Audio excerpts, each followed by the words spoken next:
What is your favourite film? You probably think that you have a favourite film, but I want to suggest in this video that you don't.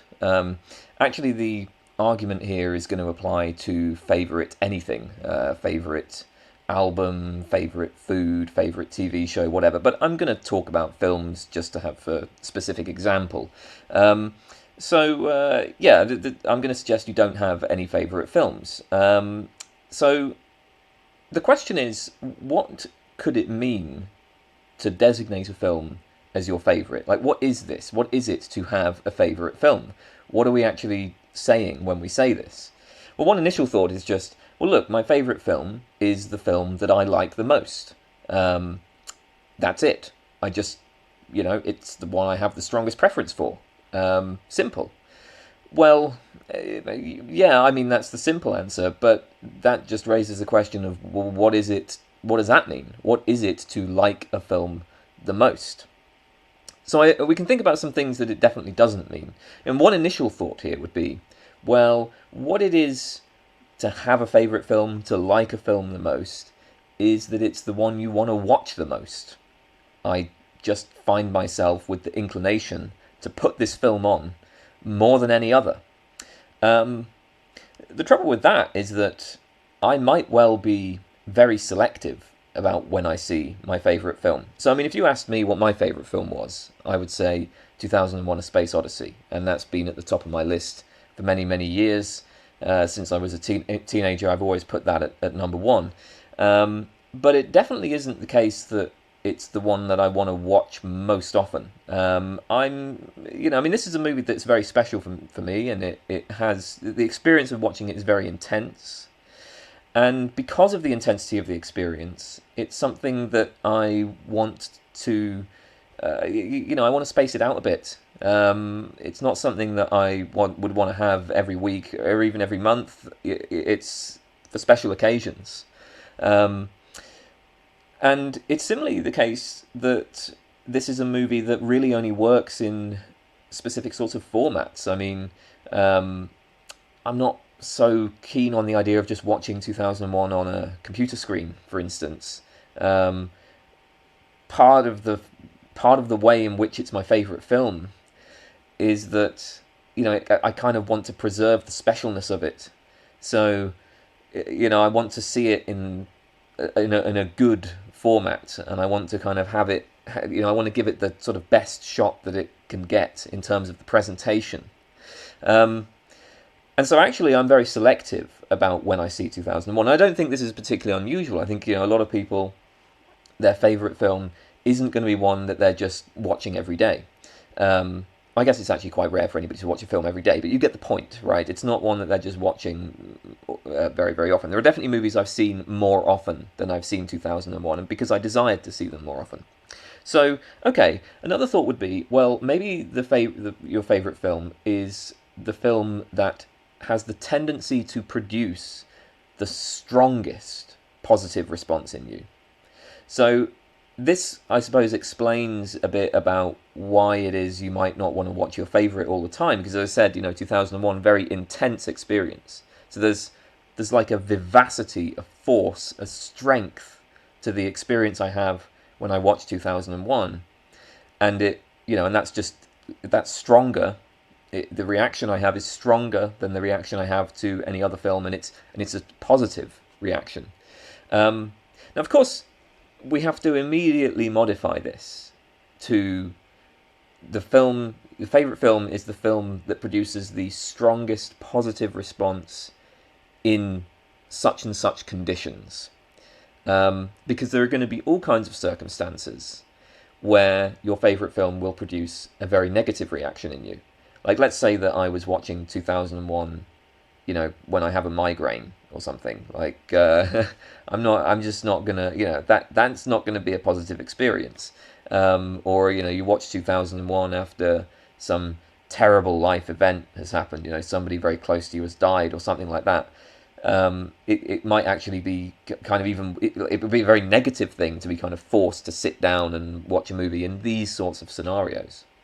So we have to spell out the relevant kind of conditions under which it produces the strongest positive response. But what exactly are those conditions? I mean, one obvious worry here is that if we modify the conditions in the right kind of way, then you're going to make it so that there's going to be certain sets of conditions where 2001 might produce a fairly negative response in me, but where some other movie produces a very positive response. So it's not clear like what count as the relevant conditions. That's one issue. But even putting that aside, I mean, is it really true that, like, even if we have some, the sort of correct conditions for film watching or something, right? Let's say we specify what those are. Is it really going to turn out to be true that 2001 produces the strongest positive response? I'm not at all so sure about that. There are many kinds of, of enjoyment, many kinds of appreciation. So another one of my favourites is the Texas Chainsaw Massacre. The Texas Chainsaw Massacre produces a very strong response in me, and I think that it's much more visceral than 2001. It has a kind of physicality. It's muscular. It kind of grabs you. It's extremely forceful film, and I get very different kinds of enjoyment out of those movies. And I'm not at all sure that I have a stronger response to 2001, or that I get more enjoyment out of 2001. I have different kinds of enjoyment, but I don't know when I think about the way that I respond to 2001, and the way that I respond to the Texas Chainsaw Massacre. I'm like, well, which of those do I have like the most enjoyment from? Seems like a very strange question. I have very intense experiences of very different types, and like how exactly you kind of assess like what the degree of goodness of the response is just seems like it's just a very strange question, and I'm not sure how to go about assessing that. So in that case, when I'm picking my favourite film, when I say 2001 is my favourite, I'm not just looking at what I enjoy or appreciate the most or what I have the strongest response to. I'm selecting some specific kind of enjoyment or appreciation as being more worthy. But then that just pushes the problem back to understanding what it is to have a favourite kind of appreciation. Like, why is it that the kind of appreciation or the kind of enjoyment I get from 2001 is being preferenced from the kind of enjoyment I get out of Texas Chainsaw Massacre? What is that? And actually, if anything, that seems more opaque than the initial question of what it is to have a favourite film. What is it to have a favourite kind of appreciation or kind of enjoyment? Like, what? That's something that is really quite obscure. So I suppose perhaps we need to try something else. Well, another thought might be, look, everybody has certain kind of aesthetic standards that they favour. So, I have in my head somewhere a certain list of things I'm looking for in a film, and maybe 2001 is the film that best meets those standards. So I can kind of assess a film against my preferred aesthetic standards, and even if when I'm watching it in a certain situation it doesn't produce the most enjoyment, I can still kind of recognize intellectually, like, oh yeah, it meets those standards that I care about, and that's what makes it my favourite. Now, I think one thing that is immediately problematic about this is that it just seems completely alien to my movie watching experience. That's not how I assess things. I doubt that it's how most people really assess things. When we have these, we talk of like aesthetic standards, when we talk about like, well, what counts as, I don't know, good cinematography or good acting or a good plot or something like that. The sorts of standards we have are, maybe heuristics, or probably more even like post hoc rationalizations. Very often you just watch something and you just kind of get into it and enjoy it, and then afterwards you can kind of think to yourself like, well, what was it that I enjoyed about that? And then you can make something up. You can start constructing these reasons, but that happens post hoc, and often you're not even able to do that. Sometimes you're not even able to explain why you like something, and you just have a kind of immediate feel, and that's it. And of course, though, here's the other thing. Even if you did have these aesthetic standards, we're now just going to push the question back to, well, what is it to have some favoured set of standards? Right? Again, favourite hasn't really been understood. That was what we're trying to understand. We're trying to understand this, like, what is it to have a favourite? But then if you say, well, look, my favourite film is the film that best meets this set of aesthetic standards, well, then obviously there's a whole bunch of other competing aesthetic standards by which you would end up choosing some other film as your favourite. So when you select that set of aesthetic standards, the question now is just again, well, what is it to have some favourite set of standards?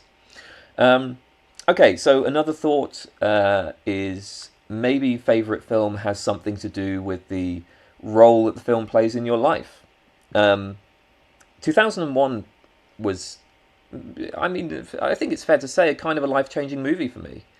When I was a kid, I didn't really have a lot of exposure to like art. As I mean, obviously I did. You know, I mean, when we use art in the kind of general sense, but my family were not arty people. You know, they were not the kind of people where like they would have a lot to say about art, and I wasn't.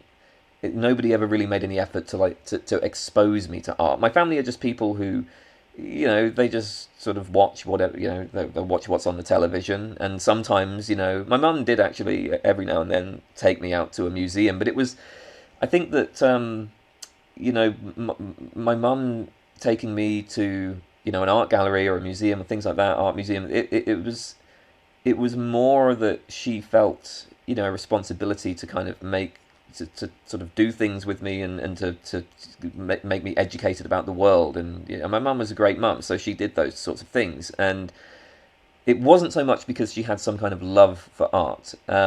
So my point is, you know, most of my childhood, I didn't really have much of an engagement with that. Now, when I watched 2001, I saw it when I was, I think, 11 years old. And, you know, 2001 was like lightning.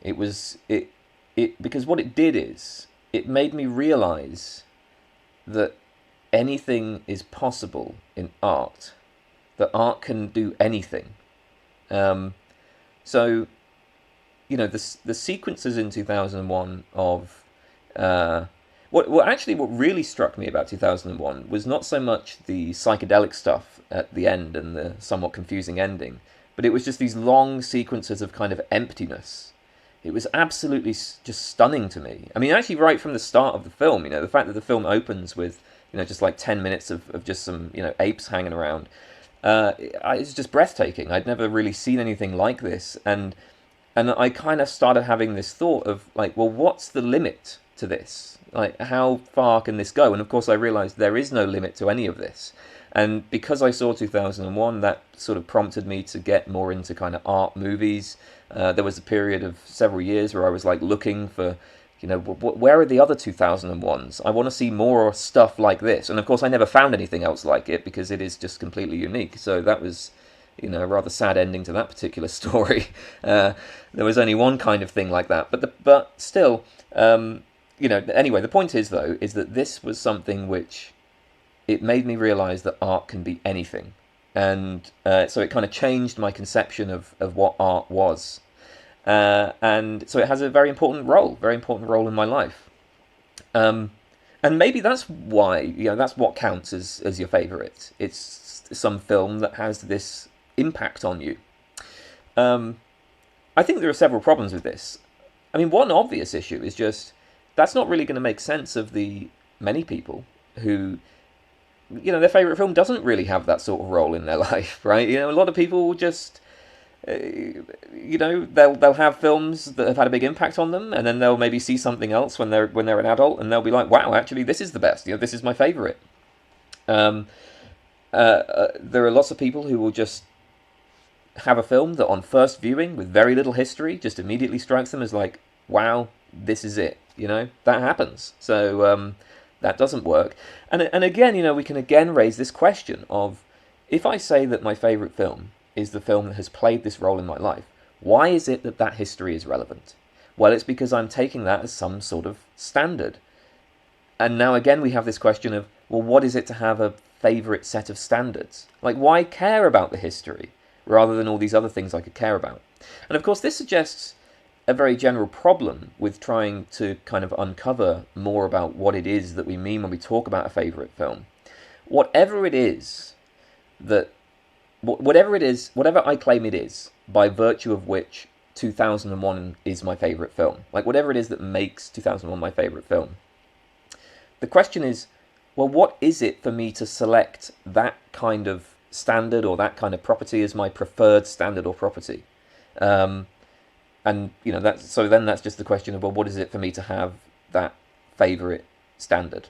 So there's the kind of just general issue here where, like, whenever I'm claiming, this is the thing by virtue of which 2001 is my favorite film, that's really going to be an expression of me selecting some standard by which to judge it. But then I have to say, well, why is that my favorite standard? And I think it's important to note here that I don't think it's really going to be plausible that we're going to find some set of standards that can be said to be definitional of favorite here, because of course a person can just disregard whatever standards you propose. A person can disregard such standards when selecting their favorite film, without misusing the word favorite. I mean, this happens all the time. People, if you ask somebody why something is their favorite film, like, why is your favorite film your favorite film, they're going to have all kinds of different reasons. I say 2001 is my favourite film because of the place that it has in my life story. Well, Verity says her favourite film has absolutely nothing to do with her life story. Maybe Verity's favourite film, she thinks it's to do with just some, sense of enjoyment. Or, then somebody else says, no, my favourite film really is just the film that I want to watch the most. Maybe there's there's going to be somebody out there who's just not really so into film, and, they just kind of put it on in the background. It's just whatever I want to throw on the most often. The point is, we can say all of this, and I don't think it's reasonable to say that we're all talking past each other. It doesn't really even seem like we're using the word favourite in a different sense. This is a very general problem then, is it seems to me that this notion of what it is to have a favourite is really not very well understood at all. Look, maybe you can just say, we don't really need to understand it. I'm happy to just, I have this feeling that something is my favourite film, and that's it. I'm happy to go along with it. But what happens when you start to kind of question that, which I've done? I just sit here and I'm like, well, hang on, why do I think that 2001 is my favourite film? Why do I think that about myself? Why is it when people ask me what my favourite film is, I say 2001, and then I want an answer, and I'm not getting anything. There's a further point here about favourites, which is there's a kind of something you will encounter if you've ever tried to make lists of favourites, is the incoherence of ranking, right? Preferences don't seem to be transitive. So what will often happen is, I recently did this thing where I listened to every single Bob Dylan album. Well, not every single one of them, but like all of the main sequence ones. The main sequence one, I don't know. But, I listened to like 50 Bob Dylan albums. And, I try to make a list. Like, okay, well, how am I going to rank these things? Best to worst. And, what you find when you try to do this kind of thing is, I like A more than I like B. I like B more than I like C. But I like C more than I like A. So how do I get this into a list? How do I actually organise this stuff? I find myself very confused. It just seems like what you end up with is, it's just incoherent. And then, if you push on it a bit further, you realise, I don't even know why I'm making most of these judgments. So I'm saying, I like A more than I like B. But wait a minute, do I like A more than I like B? I'm not really sure. I don't know why I'm making that judgment. I have this, it's just this initial kind of feeling. I have this feeling, I'm like, yeah, I like New Morning more than I like Desire. Why do I feel that way? There's a lot of great things to be said about both albums, right? So, I don't know. So anyway, the point is that regardless of what's driving these judgments, you'll find if you actually start to construct lists of things, that it very quickly that it just seems to become completely incoherent. Now, of course, this isn't necessarily going to be a problem if you have, a favourite film that is just clearly your favourite, which actually is what I would say about 2001. I mean, 2001 just doesn't seem to me to be even in competition with anything else. So I don't think there's any incoherence of selecting that one as, look, this is just number one. But it does seem like as we start to, start to try to expand this and, outline our preferences in a bit more detail, we quickly end up with these sort of incoherent rankings. And so that may be an issue as well. So the suggestion is, look, maybe we should just say that you don't really have any favourites, that you don't have a favourite film, or favourites in general. So here's a suggestion about what we're doing when we create these lists. I love making lists. I love making lists of favourites. But what's really going on when I make these lists? Well, maybe a list is more of a constructive activity than it is a report of, something going on inside, or something like some feeling or some assessment of what meets certain standards. Maybe there's something more constructive happening here. That what's happening when I give these lists is a list of favourites, like a list of favourite films. It's a way of constructing a personality. It's a way of, expressing certain aesthetic commitments. It's a way of like planting a flag. This is really what you're doing. So if you take, for instance, my list, I have 2001 at number 1. I put Wallace and Gromit: The Wrong Trousers at number 2. Number 3 is the Texas Chainsaw Massacre. Now, Wallace and Gromit: The Wrong Trousers, it's like, okay, well, what's that doing at number 2? Of course, I love the Wrong Trousers. There's lots to be said about the Wrong Trousers, but there is some part of me that thinks maybe part of what's driving my decision to put it at number 2. Like I'm saying, this is the second best film ever made, and it's very hard to sort of give what you might think of as like an aesthetic justification for that choice. In many ways, it's kind of a crazy choice. Or it's sort of almost like a non-artistic choice. And I think that what I'm doing to some extent when I put that at number 2 is I'm like rejecting art. I'm saying, look, here's the part of me who feels like art doesn't really matter, right? Here's the part of me who's just a kid on Christmas Day, and it's just like, art, what the hell is art? Art's irrelevant. Okay. That's what Wallace and Gromit is doing at number 2. There's a part of me that's like, no, I'm not, I'm not somebody who's just like an art snob. But of course, I can be an art snob as well, and there are other parts of my list that express the art snobbery. But there's more to me to that, and that's what Wallace and Gromit is doing at number 2, right? So, I'm making these lists, and there's a lot of things I'm doing with it. I'm making certain statements artistically, and I'm perhaps being a bit contrarian in certain ways. And there's all of these things going on, and in order to do those things, you don't actually need to have any favourite films. You don't need to have favourite films to have a list of favourite films. You can have your list of favourites without actually having any favourites. Maybe that's an alternative interpretation of what's happening with these lists. Anyway, that's all I have to say for today. And well, actually, maybe it's not all I have to say, because I did just want to point out, I wonder if this sort of point might be used to sort of lend some support to like objectivist accounts of value over subjectivist accounts. Because I think that those of us who are inclined to a subjectivist account of value, we tend to think of, the way the debate often works is like, look, everybody agrees that there are, desires and preferences and likes and dislikes. Everybody agrees that, yeah, there's the subjective stuff. There is the subjective stuff. The trouble with, when it comes to this debate between subjectivists and objectivists is, look, the objectivists, they add more stuff. They're trying to add more stuff beyond just preferences, likes, dislikes, right? So they're just adding a bunch of stuff. They're adding these objective values, right? And so what that means is it becomes vulnerable to these kind of Occam's razor style objections, where it's like, look, you don't need that other stuff. Like, look, you can explain everything we observe by just appealing to preferences, likes, dislikes, all of that stuff.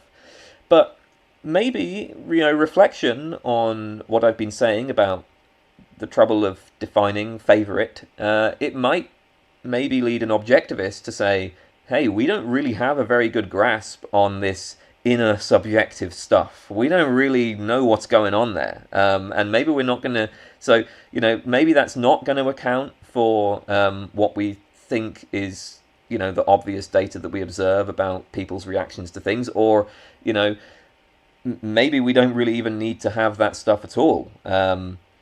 In which case, that might lend a bit more support to objectivism. I mean, here's one way this could work. So, something that you might notice is people often talk as if there's a distinction between favourite and best, and that's sort of something that is often said to, okay, maybe this poses a bit of a problem if you're just a subjectivist about value, because the best, right, is just an expression of what your favourites are, right? There isn't really a distinction between favourite and best. There's only best for you or best for them, and all of that can be cashed out in terms of favourites. So maybe when we talk about this distinction between favourite and best, maybe what we're doing is just like I'm saying, look, I have a particular film that I really love, but I recognise that other people who are maybe more artistically sophisticated, they prefer something else. That kind of thing might be driving that. But of course, if what I've been saying earlier is right, well, no, you don't actually have any favourites anyway. So you're not going to be able to cash out best in terms of favourites, right? And so maybe an objectivist could say, yeah, this thing that you're doing where you're trying to explain what the best is, what the greatest is in terms of what favourites are, that doesn't work. We don't have any favourites.